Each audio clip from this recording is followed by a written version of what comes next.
Baiklah, perkenalkan, nama saya Hendra Gunawan Siboro, NIM 2100-2061, akan membacakan tentang materi komunikasi verbal dan nonverbal. Yang pertama, komunikasi. Komunikasi adalah proses penyampaian informasi atau ide antara komunikator dengan komunikan dan dengan bahasa yang verbal maupun nonverbal. Yaitu pertama, komunikasi verbal. Komunikasi verbal adalah komunikasi yang penyampaian pesan atau informasi dengan menggunakan kata-kata atau rangkaian kata ke dalam satu pola yang memiliki arti atau makna tertulis maupun lisan. Selanjutnya yaitu komunikasi nonverbal.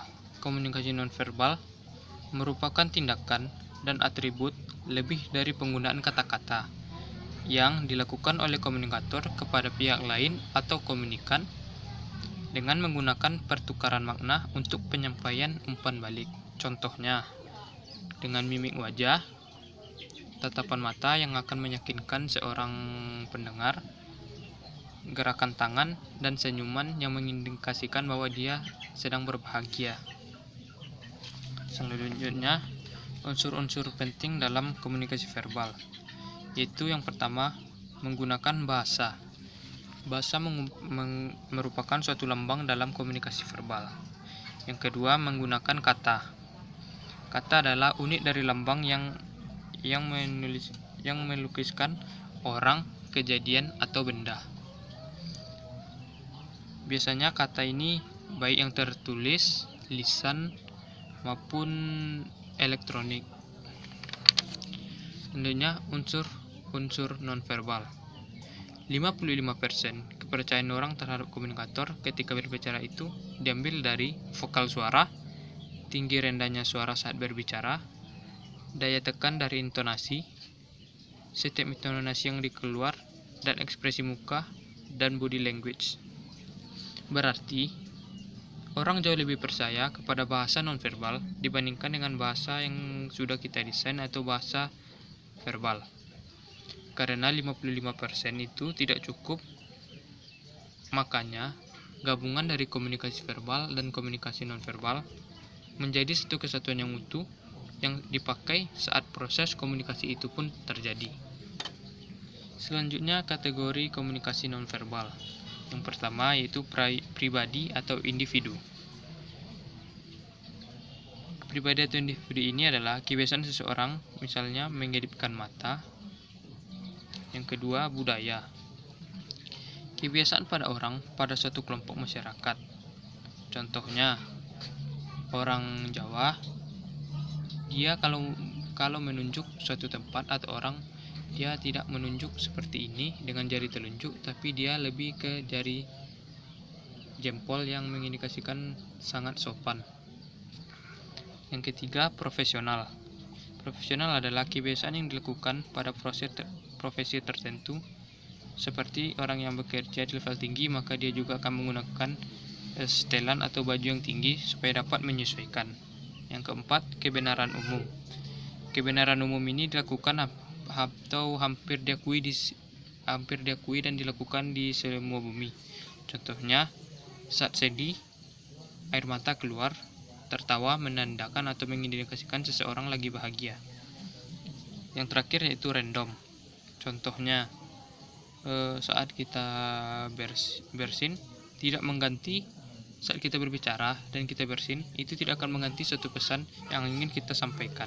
Mungkin bersin itu hanya mengindikasikan bahwa dia atau kita sedang atau lagi sakit.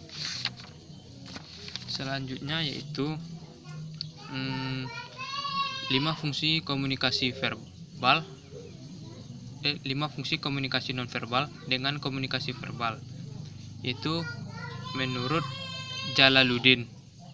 Yang pertama yaitu repetisi.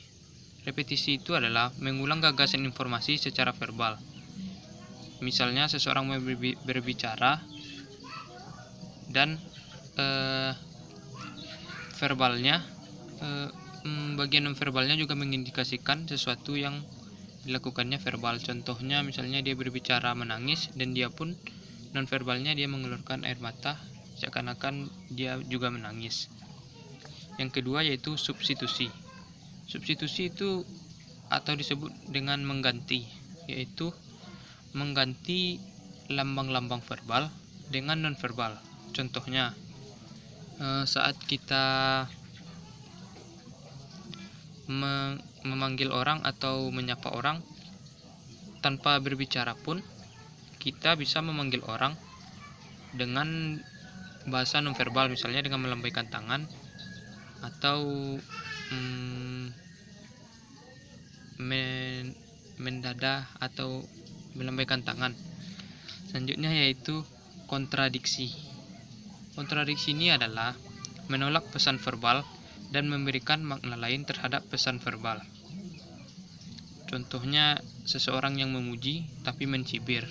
Maksudnya itu misalnya dia mengatakan, wah dia sangat ganteng, tapi dengan ekspresi wajah yang wah dia sangat ganteng, tapi dengan tangan juga seperti ini, mengindikasikan bahwa dia menolak pesan verbal dan memberikan makna lain terhadap pesan verbal tersebut. Selanjutnya yaitu komplimen. Komplimen atau melengkapi, memperkaya makna pesan dari bahasa verbal. Contohnya kesedihan yang dilengkapi dengan mimik wajah yang sangat menderita, seperti sangat sedih dan sangat menderita. Selanjutnya yaitu asentuasi. Asentuasi ini adalah menegaskan pesan verbal. Contohnya, saat Anda memukul meja di saat Anda sedang kesal. Selanjutnya yaitu komunikasi verbal dalam perusahaan atau organisasi itu bisa dilihat dari memberikan informasi mengenai produk, baik dari iklan, logo, media sosial, dan juga dapat melalui media cetak seperti brosur, dan dilakukannya pembicaraan tatap muka atau rapat. Mungkin hanya itu yang dapat saya sampaikan pada penjelasan komunikasi verbal dan nonverbal ini. Jika ada kesalahan atau tutur kata yang salah, mohon dimaafkan. Terima kasih.